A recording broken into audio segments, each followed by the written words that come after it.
Toutes nos excuses pour ce retard considérable dû au réglage de dernière minute pour mieux vous servir. C'est ainsi parti votre émission au grand jury. Et ce matin, nous posons sur la table de discussion deux sujets problématiques de l'entrepreneuriat au Togo face aux conditions établies par l'OTR, et également l'autre problématique, c'est bien sûr lié aux conditions d'études à l'université de Lomé.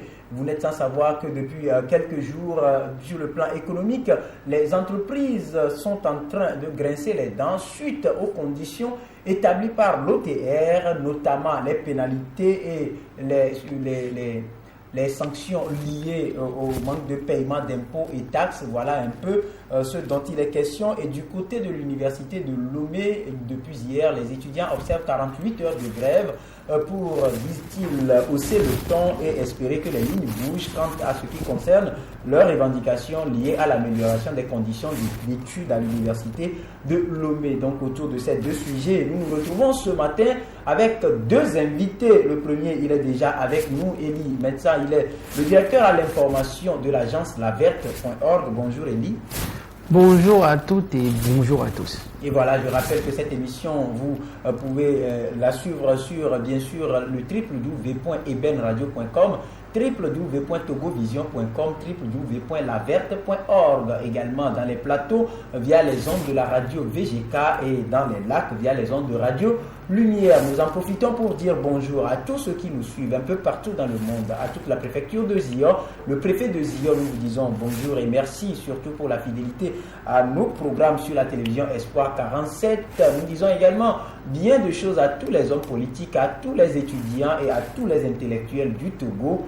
Le Togo a vraiment besoin de nous tous pour s'espérer, se hisser au sommet de l'émergence tant espéré pour 2030. Et si le Togo doit connaître l'émergence à l'horizon 2030, je crois que ça part d'ici tout de suite et ça nous engage tous. Bonjour donc à vous qui œuvrez pour que le Togo puisse atteindre cet objectif. Le Togo saurait-il atteindre cet objectif avec les conditions actuelles établies par l'Office togolais des recettes?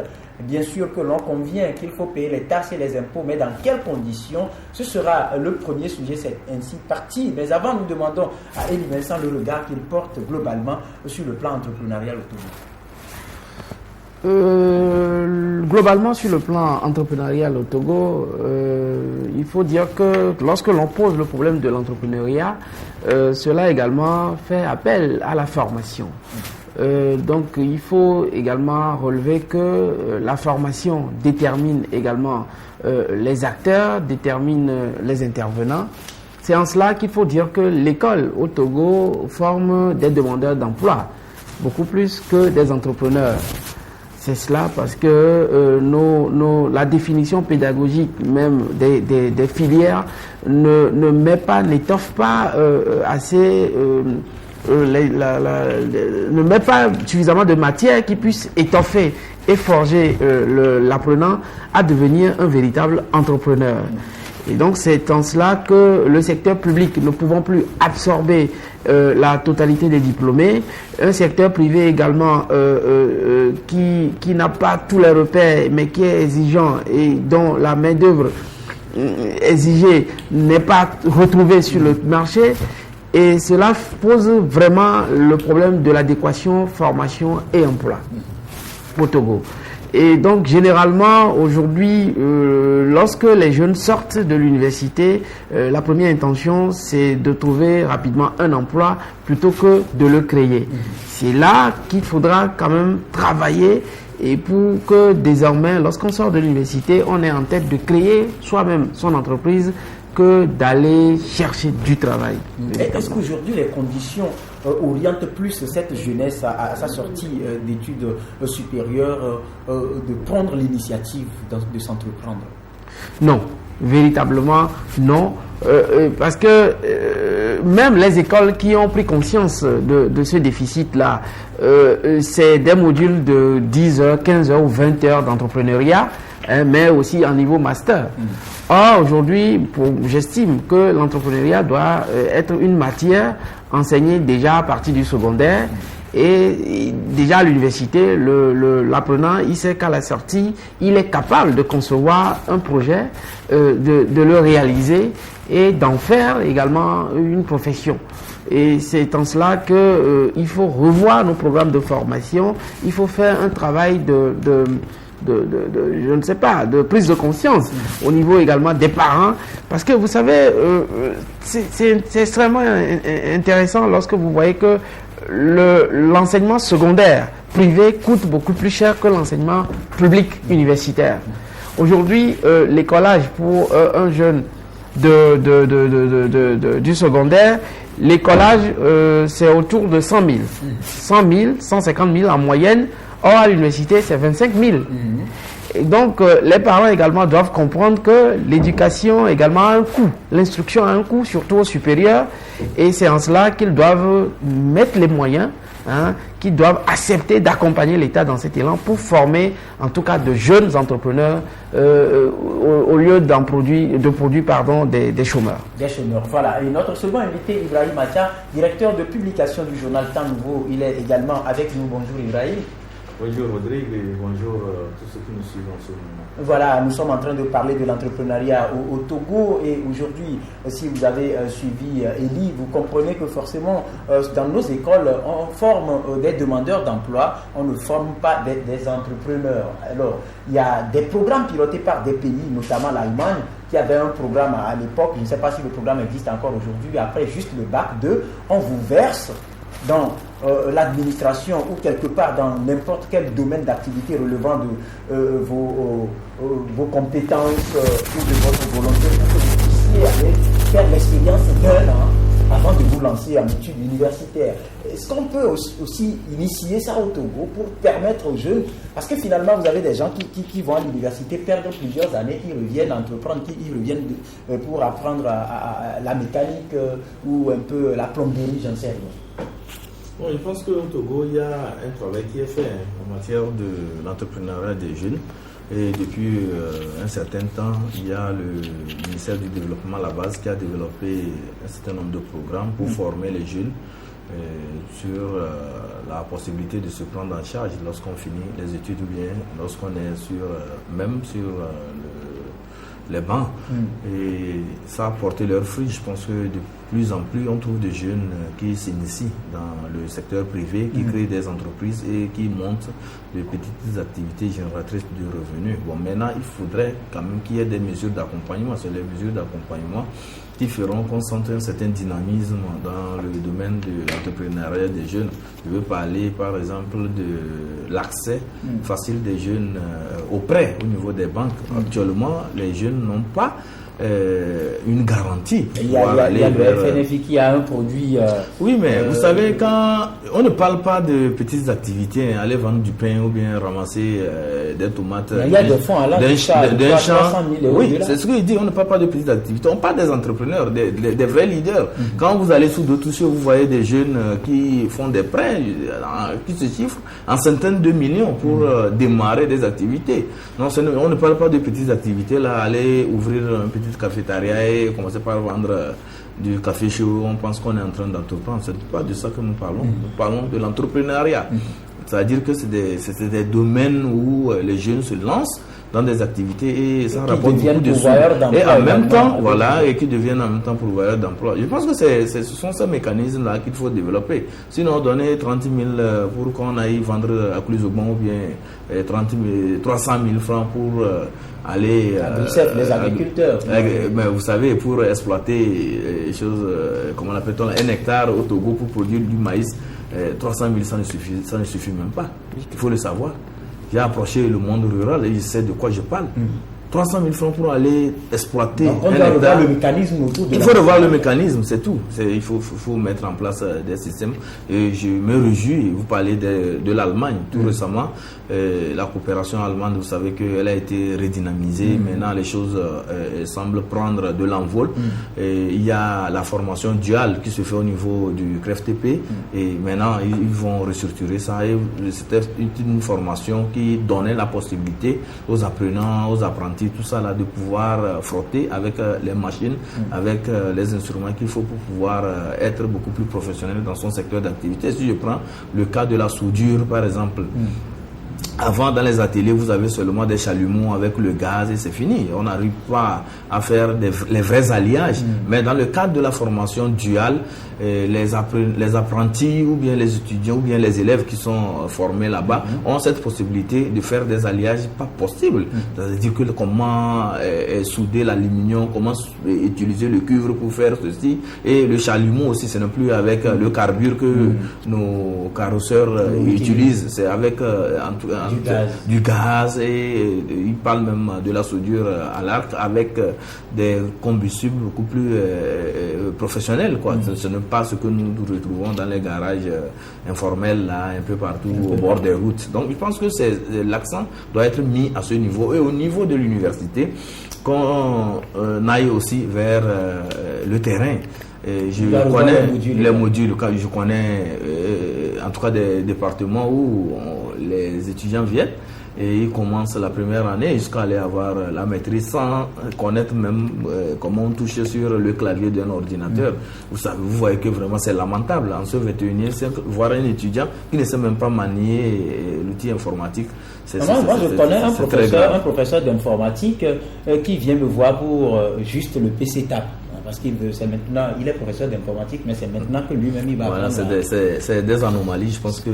En tout cas, il y a un programme, ce qu'il faut saluer, il faut être clair, il y a tout un programme actuellement et le Togo qui veut aller vers l'émergence est en train de prendre des dispositions pour que les jeunes, que les universités déversent sur le marché de l'emploi ou bien les structures de formation professionnelle déversent sur le marché de l'emploi soient des gens compétents et capables quand même de relever les défis en matière de l'entrepreneuriat. Et lui veut réagir. Oui, je voudrais réagir pour dire tout simplement qu'aujourd'hui, comme vous l'avez dit, vous prenez un jeune qui sort par exemple d'une école de commerce ou de comptabilité, gestion, il n'est pas capable de faire un bilan d'entreprise ou de suivre la fiscalité de l'entreprise. Voilà. Donc aujourd'hui, vous prenez un jeune qui sort de la FASEG, qui n'est pas capable de vous aligner les tasses que l'OTR perçoit au niveau des entreprises. Il n'est pas capable de descendre la fiscalité, de faire un bilan et d'accompagner un entrepreneur. Et donc, quand l'école fabrique et produit quand même des étudiants qui ne sont pas suffisamment outillés, vous voyez que celui-là, il doit attendre de trouver un job, une occasion pour aller travailler. Il ne peut pas entreprendre parce qu'il n'a pas dans sa formation. Il n'a pas. Mais au-delà, tout à l'heure, Ibrahim a parlé du ministère de développement à la base. Moi, je dis, ces micro-projets-là, ça ne peut pas sortir concrètement les Togolais et la jeunesse de l'état de dépérissement dans lequel cette jeunesse se trouve confrontée. Je crois qu'il faut des projets de grande envergure. Mais déjà, le budget de l'État est déterminant de ce que l'État veut réellement faire pour cette jeunesse. Vous imaginez le programme Provonat. On prend un jeune de Lomé qu'on envoie à Saint-Cassé, à 60 000 francs CFA. Il doit louer dans les 60 000 francs CFA, il doit s'habiller, il doit se nourrir. Et s'épanouir dans les 60 000 francs CFA. Envoyer un peu à la famille, parce que... Pourquoi pas? Mais tenez-vous bien, je vais vous dire une chose. On a écarté les femmes enceintes. Le Provonat ne signe pas de contrat avec les filles enceintes. Ce n'est pas une bonne chose. Moi, je trouve que c'est une atteinte à la dignité de la femme, au corps de la femme. Vous savez également que la jeune fille enceinte dans nos milieux, d'abord la grossesse qui est un état physiologique précaire, mais également de situations financières précaires. Il y a de ces jeunes filles sorties de l'université qui n'ont pas de copains, qui n'ont rien, peut-être qui ont un copain, qui ont 30 ans, qui ont 30 ans et qui, c'est la vie, qui doivent également avoir un enfant et tout, finalement, qui, par la force des choses, se retrouvent enceintes. Mais la femme enceinte, elle est capable de beaucoup de choses, elle peut travailler. Il faut pouvoir identifier le type de travail, mais généralement pour le Provonat, c'est un travail intellectuel. Le congé de maternité. De maternité. C'est le droit de la femme de disposer de son corps. Mais si une femme, dans un état de pauvreté extrême, est écartée du système parce qu'elle porte la progéniture, je pense que ce projet est mal réfléchi. Ce projet est mal réfléchi. Je suis outré de voir qu'on peut enfoncer. Ça, c'est une façon d'enfoncer encore les femmes. Parce qu'on doit pouvoir envoyer la femme et lorsqu'elle sera à terme, elle pourra aller accoucher et après 3 mois reprendre. Maintenant, quand on écarte toutes ces filles-là, j'en ai vu. La fois dernière, lorsque le programme a convoqué les jeunes filles, il y en a qui étaient sorties tristes, malheureuses. Et quand vous voyez des choses comme ça, vous vous dites dans notre pays, ça manque d'éthique et de moralité dans la conception de ces programmes-là. Je reste avec vous. C'est vrai que Ibrahim a dit qu'il y a beaucoup d'efforts qui se font au niveau du gouvernement pour que cette jeunesse puisse entreprendre. Et l'entrepreneuriat aujourd'hui est soumis à des conditions établies par l'Office togolais des recettes en matière de fiscalité pour, injecter beaucoup de fonds dans les caisses de l'État. Sauf qu'aujourd'hui, ça provoque des grincements de dents. Quand on prend par exemple les transitaires non agréés, on prend par exemple l'affaire brasserie, on va vers l'hôtel Eda Oba, loin de faire la publicité à ces entités parce que nous prenons la réalité. Est-ce qu'aujourd'hui, avec les conditions de l'OTR, ça peut aller, l'entrepreneuriat peut décoller? L'OTR tue et va tuer l'entrepreneuriat dans notre pays. Pourquoi? L'OTR, c'est une bonne chose, je salue l'initiative. Il faut mettre les fonds dans les caisses de l'État. Bien entendu, on n'a pas demandé au Togo de s'endetter jusqu'au cou. Une mobilisation rationnelle et efficiente des ressources à l'interne et l'aide au développement en plus peut permettre, le Togo a des ressources beaucoup plus que le Bénin, peut nous permettre. Et des secteurs délaissés comme le tourisme peuvent nous permettre d'avoir quand même suffisamment de moyens dans les caisses de l'État. Mais j'ai comme l'impression qu'on est en train de presser les citoyens. Et malheureusement, ça porte également le sceau du social. C'est en contradiction avec les réalités. Tenez-vous bien, j'ai fait un répertoire de quelques tasses que l'OTR perçoit. Et des gens, vous savez, comme dirait l'autre, on est heureux parce qu'on ignore beaucoup plus que ce que l'on sait. Les gens ne savent pas. Il y a la taxe d'habitation que l'OTR a mis dans ces tasses-là. La taxe d'habitation. Et pour les entreprises... Ça se paye, on va payer. Et ça voudra dire que tous les Togolais désormais vont payer une taxe d'habitation. Combien de Togolais sont logés, sont mieux logés, sont bien logés? Combien de Togolais ont un logement avant de voir s'il est décent ou pas? Les gens dorment sur leur moto, les gens dorment dans quoi? Des gens sont à 4-5 par chambre. Où est-ce que vous voulez que les gens trouvent de l'argent pour l'habitation? C'est vrai, on voudrait bien que des moyens rentrent dans les caisses de l'État. Mais on va pas assassiner les gens, on ne va pas étouffer les gens. Taxe d'habitation pour les entreprises, pour une entreprise, plus ou moins, ça varie, mais selon l'immeuble, vous êtes à 30 000 francs par an. Et paraît-il que d'ici peu, il faut avoir payé la taxe d'habitation pour se faire renouveler la carte d'identité nationale. Mais de quoi parlons-nous? Qu'est-ce que c'est que cette gouvernance-là? Je ne comprends rien absolument. Il y a d'autres taxes. Vous avez le retenu sur loyer, 12,5% s'il s'agit d'un commerce général. Vous avez le droit d'enregistrement, TDE. Vous avez TOM ou TOE, taxe d'enlèvement d'ordures ménagères, 1% du loyer. Vous avez la taxe sur salaire.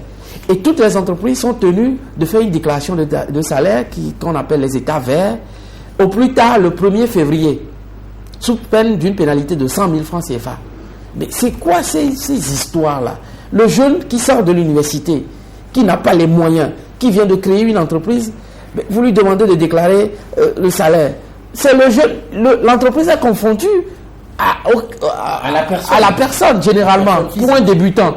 Mais il y a également, ce que vous voyez plus loin, la taxe sur prestation de service. S'il s'agit d'une entreprise de prestation de service, si vous avez besoin de sous-traiter, en tout cas un service et tout, il y a impôt sur les sociétés.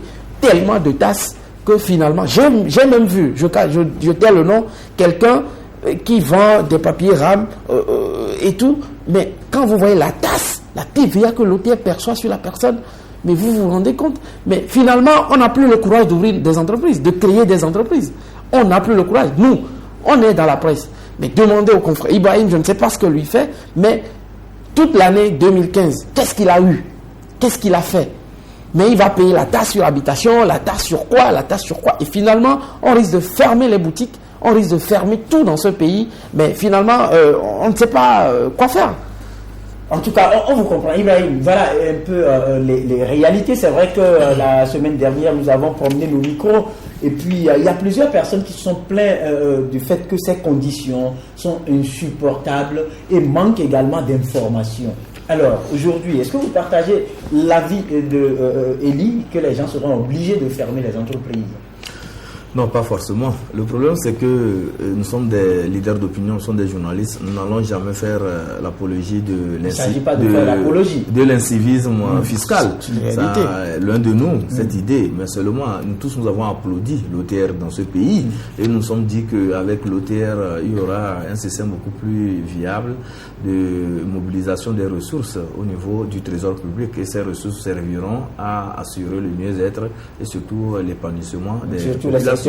Puisque c'est quand on mobilise les ressources, c'est pour faire fonctionner l'État au profit des citoyens. C'est pas au profit d'une minorité qui s'accapare les ressources du pays. Ça, il faudrait que nous soyons clairs là-dessus. Mais quand le fonctionnement de l'OTR d'abord a été perçu comme un secteur beaucoup plus inhumain, excusez-moi le terme, parce que quand on veut poser un acte, il faut mettre l'homme au centre de l'acte qu'on veut poser. Et c'est ce qui confère une certaine légitimité, une certaine crédibilité à l'action que vous êtes en train de poser. L'OTR a démarré avec beaucoup de frustration, en mettant sur le carreau un bon nombre de fonctionnaires qui étaient au niveau des impôts, au niveau de la DOR. Ça a créé ce que ça peut créer, et actuellement il y a des familles même qui sont déstructurées, qui ne se retrouvent plus, parce que l'OTR est passé par là et les gens se sont retrouvés du jour au lendemain sans emploi. Vous voyez que ça crée déjà une crise de confiance entre les populations et cette structure qui est arrivée. Bon, chemin faisant, c'est des impôts, on traque des gens, des petits commerçants. Il y a même une photo qui passe actuellement sur les réseaux sociaux. C'est vraiment une petite cabane en tôle. On met vraiment le papier fermé pour le paiement des impôts. Mais c'est ridicule, ça fait rire parce que la qualité, la valeur au point de vue monétaire du papier même qu'on allait coller là-bas dépasse même la cabane. Vous comprenez? S'il faut voir les frais d'impression, tout ça là, la valeur même, tout ça là, ça dépasse même la cabane qu'on est en train de fermer. Vous comprenez? Donc il faut mettre l'homme au centre de tout ce que l'on fait. Et avec si je fais allusion à ce qui se passe avec les transitaires, vous comprenez que dans la population, mais c'est le désarroi total. Partout où vous passez, quand vous parlez de l'OTR, pour vous, pour tout le monde, c'est un instrument, c'est une institution qui est créée pour étouffer, pour saigner davantage les populations. Est-ce quand les citoyens n'ont plus confiance, pensent que l'institution là qui a été créée, c'est plutôt contre les citoyens, vous voyez que c'est pas bien. Or, l'idée même originelle de la création, de la mise en place de l'OTR, c'est pour d'abord freiner les corruptions et aussi mobiliser beaucoup de ressources pour assurer le mieux-être et le bien-être à la population. Mais le fonctionnement actuellement, sincèrement, ça laisse à désirer. Il faut avoir le courage de le dire. Il faut appeler maintenant les autorités de l'ETR à revoir peut-être leur fonctionnement. Peut-être progressivement. Non, pas progressivement. Ils peuvent aller, comme on le dit, mais avec la manière, c'est tout. C'est avec la manière. Quand on parle des transitaires non agréés, je prends leur exemple. Mais le port du Togo, c'est un port qui appartient à tous les citoyens. Nous devons jouir des fruits de ce port. Vous comprenez? Et quand on parle des investissements qui ont été faits tout récemment, on parle de Togo Terminal, on parle du troisième quai. Mais ces installations-là, c'est pour donner un certain dynamisme au port. Donc les gens aussi doivent travailler là-bas. C'est ce qu'on appelle souvent les emplois indirects. Donc quand les gens travaillent là-bas, tout ce bon monde-là, les 8000 transitaires dont on parle, qu'on dit non agréés là, ils ne vont pas au port et sortent les voitures frauduleusement. Ils font les formalités. À la caisse. Ils font les formalités qu'il faut. Voilà. Donc, cherchez plutôt un mécanisme pour voir dans quelle mesure tout ce beau monde-là peut continuer par aller travailler, mais seulement qu'on suive tout ce qu'il y a comme formalité, que ce soit régulier. C'est clair que c'est une mesure établie pour sécuriser. Bien sûr. Et même, personne n'est contre le port de badge. Mais encore faudrait-il qu'on ne limite pas cela au niveau même des entreprises, en tout cas qu'on dit agréées. C'est-à-dire qu'on parle de 10 badges au maximum pour chaque maison, pour chaque entreprise ou bien société de transit. C'est-à-dire qu'on limite du coup le nombre de tous ceux qui doivent aller travailler là-bas. Et quand on parle d'emploi indirect, les gens là qui vont, les 8000 qui vont souvent au port et ils font leur business. Mais il y a des émigrants qui les amènent. Effectivement. C'est encore. Ils payent de l'eau. Les bonnes femmes qui vont préparer là-bas. Mais on est en train de briser une chaîne. Et ça serait une catastrophe vraiment sociale. Il faut voir, il faut réfléchir sur ce plan. Je pense que il faudrait, nous ne sommes pas contre l'OTR, mais ce que nous disons, c'est par rapport à la réalité sociale. C'est par rapport à la réalité sociale. C'est ça avant tout. Dans tout pays, quand vous gouvernez un pays et les citoyens ne se sentent pas à l'aise, c'est que votre gouvernance est à l'eau. C'est un échec. Donc il faudrait faire tout pour que les citoyens se retrouvent dans la manière dont vous gouvernez et que les gens soient fiers de la façon dont vous êtes en train de gouverner ce pays. Et c'est ça qui fait aussi le développement du pays. Quand on a le sentiment d'appartenir à un pays, qu'on a le sentiment qu'on est en train d'être géré comme des hommes, et non, on ne nous gère pas comme des animaux, mais il y a cette fierté d'appartenir au pays et vous donnez le maximum de vous. C'est cela, c'est très important. Ça confirme quand même des résultats et des études réalisées par le Centre de recherche entreprises et sociétés qui a dit que lorsque le social est négligé, les revendications sociales vont se muter sur le terrain politique pour être des revendications désormais politiques et politisées. Et lorsque vous créez les frustrations, les frustrations et les exclusions entraînent toujours les petites exclusions qui ont pour dénominateur commun la souffrance et tout, entraînent toujours de grandes solidarités. Et ça, c'est des groupes de recherche qui ont travaillé là-dessus et qui ont publié des résultats. Et si on ne sait pas faire, je crois qu'il va y avoir de plus en plus, d'ici quelques mois, des revendications sociales dans tous les secteurs pratiquement. Et ça va venir fragiliser la situation politique de ce pays. Voilà, puisqu'on va arriver là-bas, surtout avec les universitaires. Je reste avec vous aujourd'hui. C'est vrai que par rapport à l'OTR, nous attendons beaucoup de choses parce que par rapport à la ligne budgétaire ou à la loi des finances 2016, l'OTR doit mobiliser jusqu'à près de 575 milliards de francs au CFA. Aujourd'hui, où ça s'annonce un peu difficile comme ça s'érige en bras de fer, où on a tendance à contraindre les entreprises et sociétés à fermer leurs portes. Quel avenir donc à cette mobilisation? Il n'y a pas d'avenir. Moi, l'OTR, finalement, je suis de ceux qui ne portent plus en amour et en estime ce projet d'OTR. J'ai applaudi ce projet, mais la façon dont il est mis en œuvre, ça manque d'éthique et de moralité. Et voilà, donc ironie de l'histoire, je pense que l'OTR va être un serpent qui va se mordre la queue. Parce que j'estime, il faudra encore nous démontrer qu'aujourd'hui, avec l'OTR, on fait plus de recettes à l'État que lorsque l'OTR n'existait pas. On ne faisait pas tout ce bruit-là avant. On comprend qu'il y a eu quand même des fuites de capitaux. Toutefois, les recettes de l'État étaient quand même appréciables. Aujourd'hui, le port n'est pas mieux géré qu'à l'époque d'Aguiome Kodjo. M. Aguiome Kodjo, c'est quelqu'un qui a géré le port et qui n'a pas créé de frustration comme aujourd'hui. Tout le monde trouvait son compte et demandait, allez consulter. Il n'a pas été parfait non plus. Non plus, c'est vrai, mais reconnaissons que légitimement, tout le monde en parle et les gens sont d'accord de ce que le passage de M. Aguiome Kodjo a fait du bien aux citoyens et au port lui-même. Donc, il va falloir peut-être se rapprocher de ces gens-là, de voir comment ça peut on peut quand même mettre en œuvre tout cela. Lorsqu'on met à la rue 8000 personnes et qui par ricochet également il y a que 8000 parce qu'aujourd'hui quand vous prenez l'affaire de la brasserie ici, la brasserie doit être obligée de plier ses bagages. Imaginez combien de chômeurs vont se retrouver quand on prend par exemple Daoba, lorsque Daoba ne sera pas en mesure de verser plusieurs dizaines de millions lui infligés. Ça voudra dire qu'il y a aussi là des chômeurs et ainsi de suite. Quand vous prenez la cabane dont a parlé Ibrahim, il n'y a pas qu'un seul chômeur là-bas. Il y a le gars, il y a sa petite famille, il y a peut-être ses enfants qui seront renvoyés. Bien entendu. Vous voyez, moi j'étais à Néran, j'ai vu des coiffeuses vers même à Lomé, vous voyez des gens, des coiffeurs qui ne font même pas 1500 francs de recettes sur 3 jours. On leur demande de payer 90 000, 100 000 francs CFA. Ils vont trouver ça où? Comment voulez-vous que la grand-mère au bord de la rue qui vend la tomate puisse vous délivrer une facture normalisée lorsque vous venez payer de la tomate ou des oignons? La facture normalisée, la vieille va trouver ça où? Comment est-ce que... Les presses sont au pas maintenant. Non, il faut... Je crois que... contraint les journaux à en disposer. Je crois que... Les journaux désirables avec qui ils ont signé des contrats. Des contrats, c'est tout. On n'a pas de contrat, donc on n'a pas à faire de facture. Je suis à l'aise là où je suis. Nous parlons des conditions tout à l'heure parce que le Front social...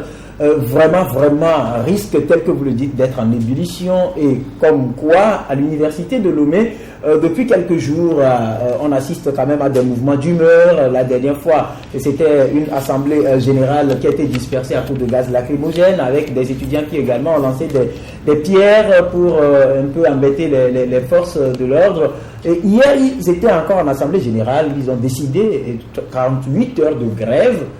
Et ils promettent de lendemain vraiment très dur à l'université parce qu'ils réclament l'amélioration de leurs conditions d'études. Et nous savons également qu'au niveau du gouvernement, 7 milliards de francs avaient été débloqués pour assurer les allocations et les bourses cette année. Ce contraste aujourd'hui, ça nous conduit où ?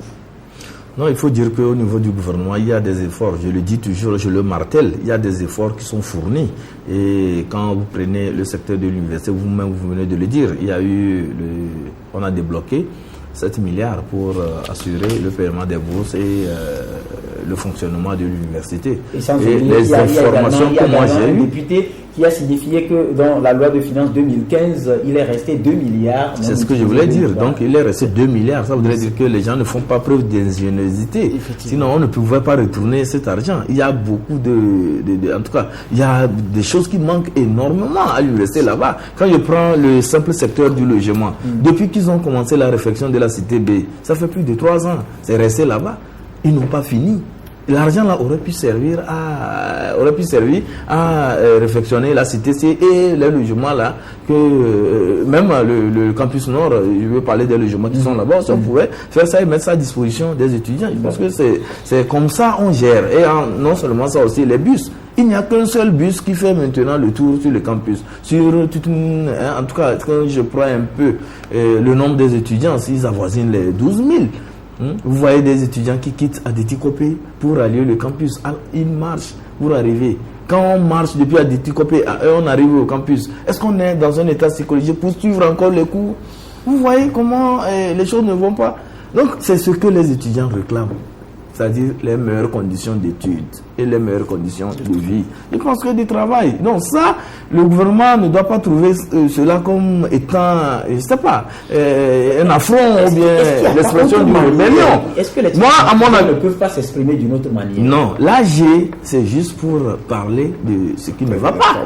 C'est tout. Et la dernière fois, qu'est-ce qu'il y a dégénéré? C'est parce qu'il y a eu, à mon avis, une incompréhension. Les étudiants voulaient aller chez le Premier ministre pour exprimer leur doléance. Mais il faut comprendre que pourquoi les étudiants décident d'aller voir le Premier ministre. Normalement, ça ne devait pas être ainsi. Les étudiants devaient aller directement auprès des autorités universitaires. Il y a un manque de confiance. Ouais. Et pourquoi il y a eu manque de confiance? Parce qu'il y a eu des promesses qui ont été faites qui n'ont jamais été tenues avec les autorités universitaires. Donc, il faut maintenant, dans la gestion des problèmes de l'université, être pragmatique.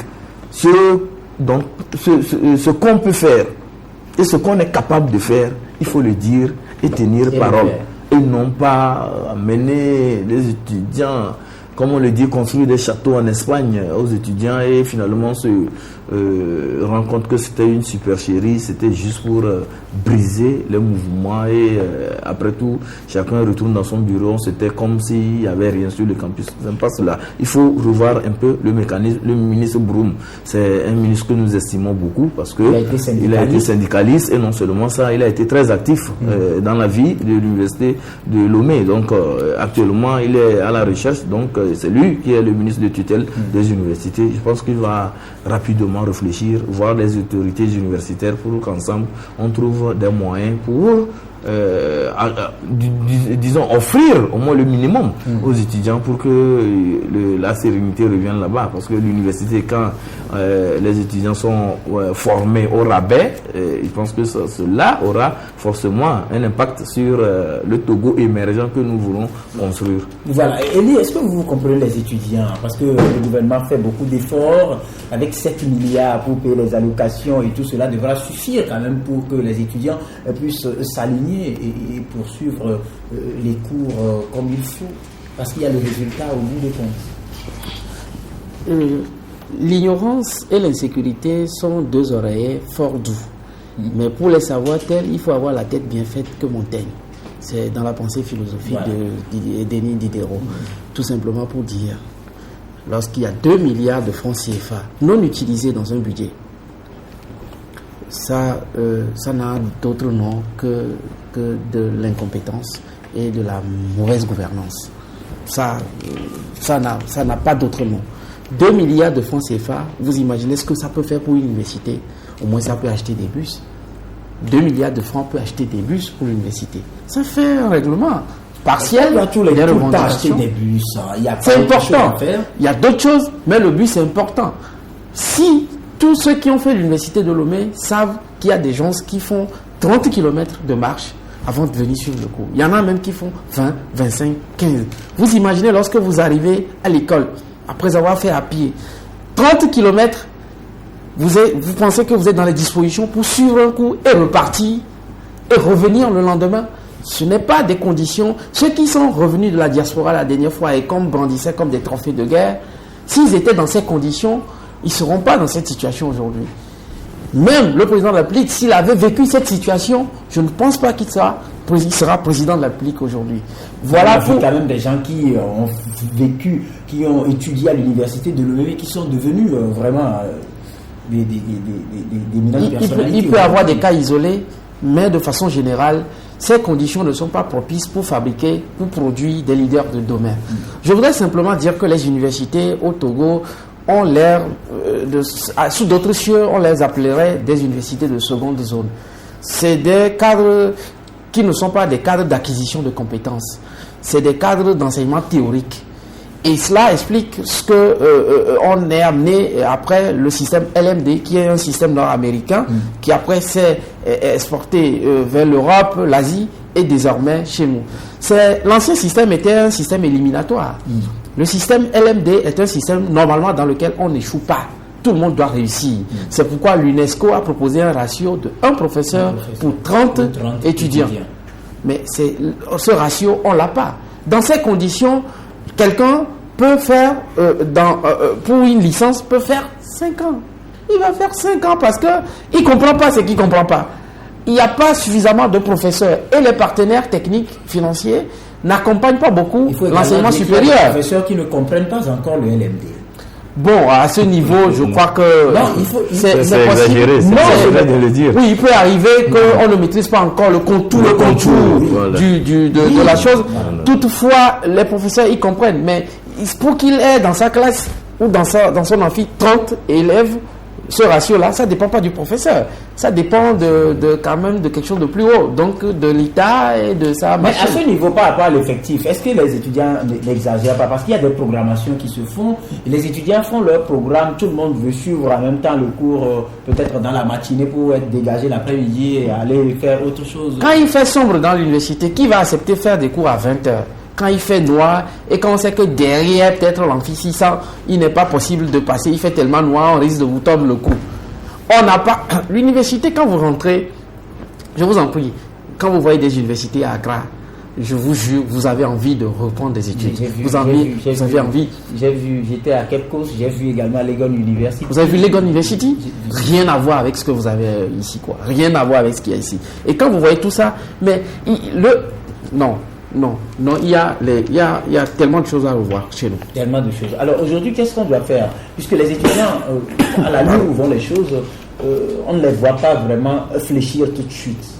Non, c'est pas une question de fléchir, parce que les étudiants aussi doivent savoir que on ne doit pas défier quand même l'autorité, et ils doivent aussi se comporter dans la discipline. Et ça, c'est très important. Un étudiant, d'abord, c'est un modèle, c'est quelqu'un qui incarne les valeurs de civisme et de moralité, surtout de citoyenneté. Donc, ils ne doivent pas défier les autorités, mais les réclamations doivent se faire, mais il y a des canaux. Je pense qu'on pouvait suivre en envoyant, par exemple, une plateforme revendicative au niveau niveau du rectorat et en faisant un suivi. Selon le maître, ça aurait été fait. En faisant un suivi de cela. Il ne s'agit pas d'adresser une lettre et vous êtes dans votre coin, vous attendez. Il faut faire un suivi. Il faut toujours aller rencontrer les autorités universitaires, vous discuter.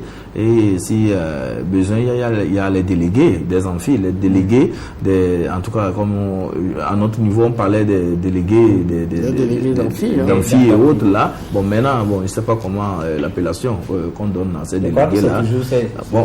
Ok, mais s'il y a de ces délégués-là, ils se retrouvent et on fait une délégation, on va voir le ministre. Je pense que les autorités togolaises ne sont pas aussi, comme on l'a dit, des gens... On pouvait laisser les étudiants la dernière fois marcher sur le premier ministère et remettre leur plateforme. Non, le problème, c'est que ça pouvait... Non, le problème aussi, c'est que sur le plan ordre, maintien d'ordre, ça pouvait aussi dégénérer parce que il y a quand même des infiltrations. Parce que la dernière fois, il y a un courant politique qui s'est affiché à visage découvert dans les manifestations des étudiants. Et ça aussi, ça dénature un peu. Ça dénature un peu les manifestations.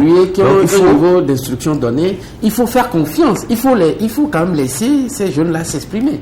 Je crois qu'on pouvait encadrer ce mouvement parce qu'ils veulent remettre une plateforme à une autorité. Et dans un pays quand même de droit et civilisé, on aurait laissé ces étudiants remettre les revendications au président. Non, vous m'excusez, il y a eu des infiltrations. Par le passé, on a vu ce que les mouvements des étudiants ont donné.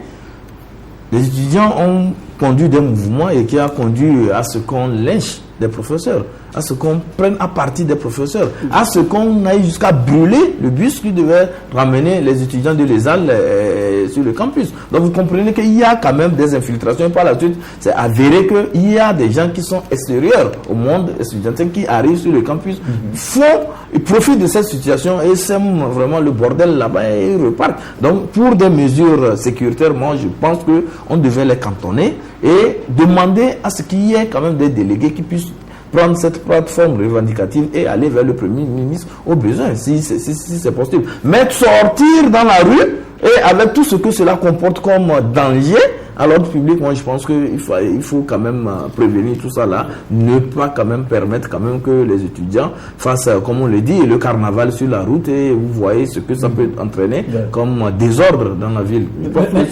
Sur ça, il faut être transigeant. La situation est ainsi aujourd'hui. Est-ce qu'au niveau de l'autorité, si peut-être il n'y a pas deux ignorants par exemple, si au niveau des étudiants, on n'a pas respecté tel qu'on nous dit les moyens de communication comme il faut et que ça n'a pas marché, est-ce qu'au niveau de l'autorité peut faire peut-être un pas? L'autorité a toutes les cartes en main. L'autorité peut jouer toutes les cartes. Moi, je crois que dire cela, c'est quand même faire un jeu à l'intelligence des étudiants. C'est des étudiants. Il faut les laisser s'exprimer. Messieurs, vous voulez quoi? Vous voulez sortir dans la rue, remettre une plateforme? D'accord. La police accompagne la manifestation. Vous êtes d'accord? Vous aussi, vous faites ci. Vous faites ça. Voilà la terre, voilà les rues que vous empruntez pour arriver au Premier ministère. On est d'accord. Et on suit les étudiants. Comment voulez-vous des gens qui ont quand même un niveau maîtrise, master, des gens, ce ne sont pas des enfants. Voilà, donc je crois qu'il faut leur donner la chance de s'exprimer, de dire réellement ce qu'ils veulent. Et pour une fois, demander à l'autorité d'investir suffisamment dans l'instruction, dans l'éducation. Vous savez que les partenaires, comme je le disais entre-temps, n'accompagnent pas l'enseignement supérieur. Ils sont dans l'enseignement primaire et secondaire. Il faut également que les parents comprennent que ils doivent accompagner l'université de l'instruction supérieure de leurs enfants. Parce que sous d'autres cieux, l'enseignement supérieur est très cher. Et au Canada, aux États-Unis, 2/3 de frais de scolarité sont pris en charge par l'État et ses démembrements. Un tiers, c'est pris en charge par les parents et les apprenants, les étudiants. Donc, les parents doivent comprendre que si vous voulez que votre enfant ait de l'instruction, ils doivent mettre la main à la poche. C'est important. Et faire comprendre aux étudiants également que l'université ne doit pas être un cadre politique, d'expression politique. C'est un milieu du savoir en tant que tel. Le temps du savoir, en tant que tel, il faut savoir se respecter. Très bien. Alors, Ibrahim, il y avait une petite question qui restait. Est-ce que quand on paye les impôts, en retour, l'OTF offre quoi aux entreprises qui payent les impôts, qui payent les taxes? Non, mais on ne va pas poser le problème de la sorte. Non, moi, oui. Non, à mon avis, le problème ne doit pas être posé de la sorte parce que l'OTR, c'est juste pour prendre les impôts et verser l'argent au trésor public pour offrir un cadre, en tout cas, de sécurité, un cadre un environnement serein à l'exercice, en tout cas, de tous les opérateurs économiques. C'est pour assurer, en tout cas, un climat de paix, de tout ça là. Ça implique tout ça là pour que les entreprises aussi se portent bien et régler aussi des populations. Mais maintenant, le problème qui se pose, c'est que il faudrait quand même qu'on le dise, les autorités de l'OTR, c'est-à-dire les responsables de l'OTR ne sont pas aussi catégoriques. Il y a une certaine flexibilité qui se montre, donc il y a possibilité de négocier. Non. Il y a des cas, en tout cas, nous avons vu que lorsque les opérateurs sont rentrés en discussion avec les responsables de l'ETR, quand même, il y a des échéances qui sont convenues et il y a aussi des mesures aussi de flexibilité qui ont été apparues. Les pénalités prennent le dessus des tâches réelles. Non, le problème c'est que c'est une question de responsabilisation. Je vais être vraiment direct avec vous. Et sous l'ancien régime, il y a des structures, des institutions qui brassent des milliards dans ce pays, mais qui ne payaient pas d'impôts parce qu'ils jouissaient d'une certaine impunité, d'une certaine immunité, parce qu'ils étaient couverts par les tenants de ce pouvoir. Donc aujourd'hui, ils sont rattrapés. Donc il faudrait quand même qu'ils paient, mais ça ne va pas se faire du jour au lendemain parce que ça a pris du temps. Donc il faut les amener échéance par échéance pour pouvoir les amener progressivement quand même à payer ce qu'ils doivent. Ce que je voulais dire aussi, c'est que pour postuler aux appels d'offres, il faut avoir payé les taxes. Donc, en retour, les entreprises peuvent postuler pour les appels d'offres. Voilà. Même pour voyager, il y a ce qu'on appelle le quitus fiscal. D'accord. Voilà, il faut l'avoir. Mais avant ça, il faut avoir payé. Il faut avoir payé ses impôts. C'est important de payer les impôts. Ça, c'est très important. Il faut que les riches paient les impôts. Voilà. Beaucoup plus, quoi. Voilà. Les plus riches doivent payer plus d'impôts que de prendre nous, les malheureux, comme ça. Et surtout, la mobilisation, le redressement fiscal, que cela ne se fasse pas selon la tête du client, et que ce soit vraiment un redressement équitable, et que cela aussi ne rentre pas dans un circuit de règlement de compte. Quand vous êtes indésirable, on vous envoie l'OTR en même temps pour vous faire un redressement, pour vous contraindre peut-être à fuir ou bien au silence. Donc il faudrait quand même que ce soit fait dans une certaine équité. Au centre. Voilà. Très bien. Merci, donc ce sera tout, vous avez compris. Merci à nos invités, Ibrahim Acha, directeur de publication du journal Temps Nouveau, Elie Mensan, directeur à l'information de l'agence laverte.org. Bien de choses à vous qui nous avez suivis. Merci également à nos techniciens ici à Espoir 47, à la radio KNTB, Radio VGK et Ben Radio Togo Vision, où que vous soyez, chers Togolais. Merci surtout pour votre accompagnement. Nous vous disons que votre émission, lentement mais sûrement, est en train de passer le cap des 3 ans et bientôt le programme sera lancé. Commencez à y réfléchir parce que l'émission a besoin de vous pour mieux vivre et vous servir bien de choses chez vous.